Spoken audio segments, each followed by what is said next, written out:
Who else saw this coming from the Roosters? It was very much pretty close to a must-win game for them, and if they wanted to get anywhere in that clear top 8, top 6 would be ideal for them.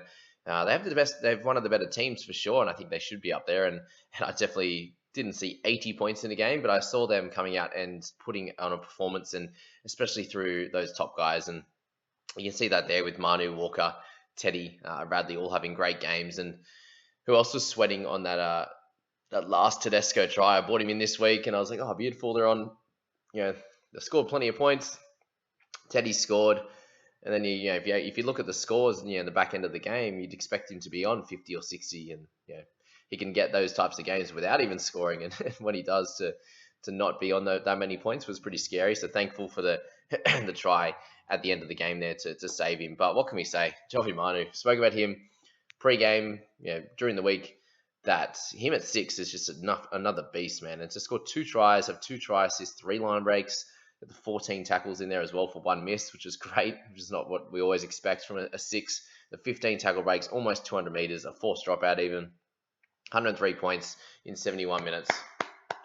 Well done, Joey. Thankfully, he's in my team. But if you didn't have him, you most likely had Garrick, who had a lovely game as well, which we'll speak about. But yeah, Joey was awesome. Sammy Walker with 9 goals and the try assist. He was great. Obviously 20 tackles as well. Lomax kind of held the fort for the Dragons with that 26 points that they scored. He got the 5 goals, the try. Just did a bit of everything. The 3 turnover tackles was awesome for him. Again, someone that's just under that keeper status at centre. You got Momorowski had a great game as well, which is not someone that we're too interested in at the moment. Radley, a few people speak about on an irregular basis, 3.3% ownership. He picked up a 60, which was good. Obviously needed a try to do it, but big run meters for him and the full 80 minutes.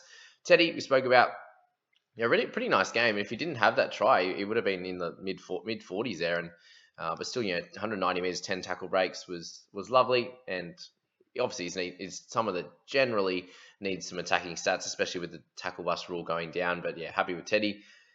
Crichton there with 55 as well, so we needed a nice game out of him after his lower one last game, and he delivered with that. Obviously the line break and the try assist there. The base stats are okay at 42, but thankfully he's someone that does get a few attacking stats to save us. Spoke about Verrills being a slightly interesting one. If he's going to get that 80 minutes for the rest of the year, he's had patches where he's done really well. So if you do need some hooker cover in any of the next bunch of weeks at a cheaper price, then he could be your guy that could sneak around that 50 mark. Ramsey, if you held on to him, happy days. He picked up another try, a try assist, and another 47 points. So if you played him, great. If you didn't, that's also okay. You got that big price jump from him. So really happy for that. Okay, back to a little bit more normalcy with Jack Bird in this one. Obviously, the 54 points against them is going to be hard. He's going to have a bunch of missed tackles in general there. But, the 41 in base was awesome for him. So making 31, yes, missing 7, but making 31 is the big number there that I think a lot of people that own him are going to be pretty excited by. And yes, had the 16 in negatives, but, the 41 in base, the 4 tackle breaks there. A couple of forced dropouts also was great. So putting a little couple on the toe there in the in goal. He was awesome, except for those missed tackles. And it's going to be hard to really dominate a game when they're pumped by a 30. So take that on the chin, move on with that one. Egan Butcher seems to get big minutes when he's on the bench, which Cook's his brother, that's for sure. But that's that. Moving along. Benny Hunt on return. Again, 6 missed tackles, making 7, so -5 there overall. Did score a try as well, but still 35. I just don't think you can have him as an option at 7. If he's in Origin all the time and he's getting big minutes, you pick him every single time, but not here for the Dragons at the moment, I don't think anyway. So Elite with 32 was solid. Tupou 30. Tupanua, unfortunate for the ACL injury for him. Very, very sad. Not deserved for that for sure.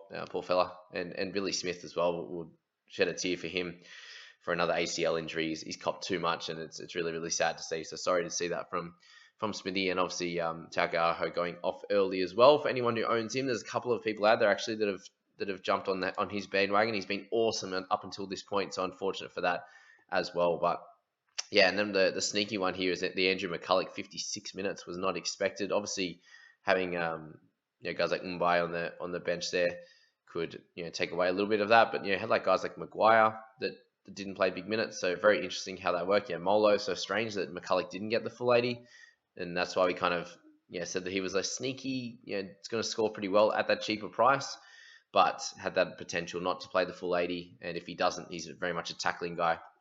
and isn't going to serve you super well in that. Okay, we move on to Manly and Knights, and again, this felt like a game where the Manly boys were going to come out and dominate, led by guys like DCE. Obviously, Garrick was in there as well, dominating, running plenty of meters there. So great to see his hip is fine, and these are a lot of the scores that he was getting before that game. So really happy if you own Ruben, if you own DCE. I hope you captained him, got the early mark as well. So 88 for him, was in absolutely everything, and made complete sense. They need to win. He's coming off a great game on Wednesday for him, for his team. So if you captained him, brought him in this week, happy days for you. Unfortunately, I wasn't able to. I decided to bring in Cook instead of DCE, but it is what it is. I would have captained Daly as well, just considering I had Hughes, Cleary, and Brown. So DCE might be a target next week, would be the general goal. Sabi was 66, so sneaky one for him if you brought him in the last few weeks. Olakau'atu, a nice try again. So normal in terms of his base, and then getting the attacking stats on top of that, and a little 10-minute early mark. Similar to Clemmer, did great base stats, happy with his efforts in a real well-beaten team to get 54 there.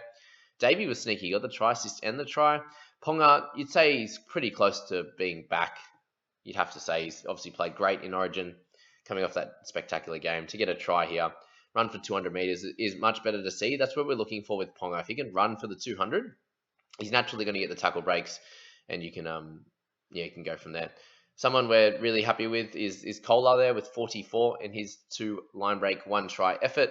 Obviously the base is really cool. Did miss 5, but 30 in base before the negatives was great. And now we can look to, do you want to move him on this week? Do you want to give him another week to make a little bit more cash and get him close to that 550 mark?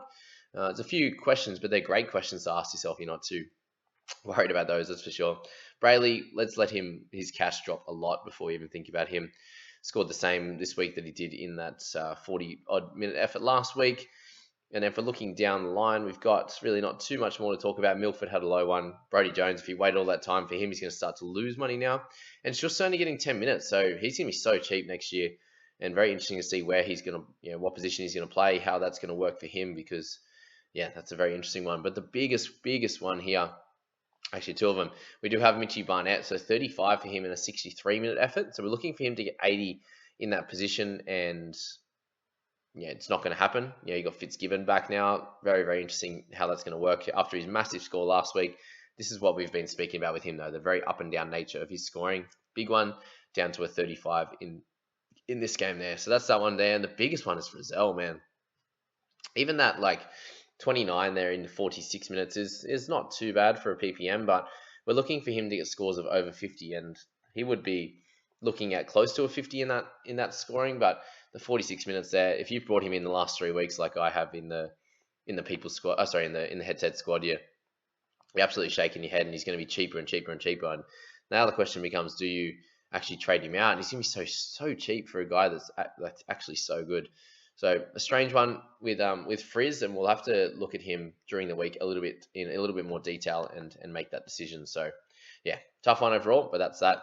We go to the Titans v the Broncos there. Good to see that Dinata are hiring. Beautiful. Titans v the Broncos. And Aaron Clark comes out with one of those games that he has every year. Just that one a year where he goes absolutely nuts through the middle. Big base, big attacking stats, and did a great job. But the biggest story here is Mr. Zach Hosking with a 71 in the full 80-minute effort. And he actually got denied a try there, which they obviously overturned. So Hosking could have had a huge score. But the base stats of 49 are in there. Very limited on the negative side of the ball.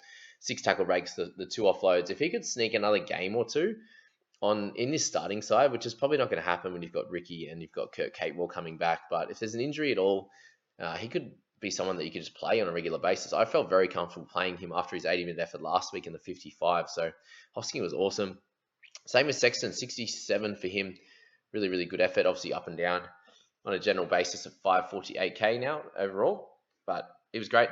Fodawaker, also awesome after his up and down scoring sections. But we've got Fafita there with 9 tackle breaks, 3 offloads in his return game. So if he can continue getting those 80 minutes, which we're not sure, as always, if he's going to continue with that, then he's going to be a great pickup. Just under 700k for someone we haven't been speaking about, just because he hasn't been in that position. But definitely on the radar heading into this week. And now, after the 80-minute effort, the biggest worry has been will he get the 80 minutes? And a lot of time it's a no. So something we'll think about going into round 19 for sure. We've got Adam Reynolds there with 53, so a decent score for him. Plenty of kick meters. Obviously got the try assist. So a pretty perfect game for him, to be honest with you, and still only getting 53. I did trade him out for Munster, so let's hope Money Munster gets a few more points than what Renault does in this one. Brimson's been really solid at the back too, 52 for him. Jaden Campbell's probably a week or two away.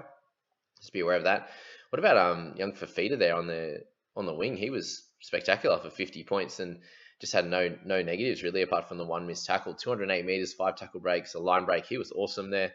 And well done to anyone who picked him up. He definitely wasn't on my radar, especially in the Titans team when I thought the Broncos could probably come out and play pretty well. Tessie New, great as well. Aaron Booth, so the big one that we all were speaking about a little bit. I didn't have him as a spectacular option, just given he was 240k, a little bit over that minimum when you got guys like Hosking and stuff that you could pick instead of him. And not sure if he was going to play 80 minutes. And obviously the 60 was great. The tackles were there. So if you played him, and you end up having that cover for Damien Cook as well, which was ideal. Ezra Mam, if you held on to him, there was obviously a few that moved on from Ezra there at 464k. You get another little bump from him, and hopefully you either played him or have him on your emergencies, so you could use him as a cheeky play this week. But yeah, Ezra, again, one of those guys we're going to have to make a decision on over the next few weeks and go from there. But Pereira there with 46 was lovely. We're looking at him at the start of the season. Unfortunately, didn't get that opportunity till now, but he was okay. Palacia, just less minutes in this one, 41 out of his 43 minutes. So again, solid PPM. We'll take that if you played him. I definitely had him in my side this week. And a little bit more of a cash bump, which is going to be lovely. You had guys like Hoda with 36. He was solid. He'll make some cash as well. Hetherington less minutes this week. Stagsy with 30. So I definitely don't think I would be picking him up as an option going forward. And then you got guys like Billy Walters, who I think you definitely need to move on from now. And that is all for this video, guys. That's the Saturday games. I hope you scored well. I wish you all the best of luck for the Sunday ones, and we'll catch you in that next video. Good luck with the last 3 games of the week and getting the highest score possible. See you later.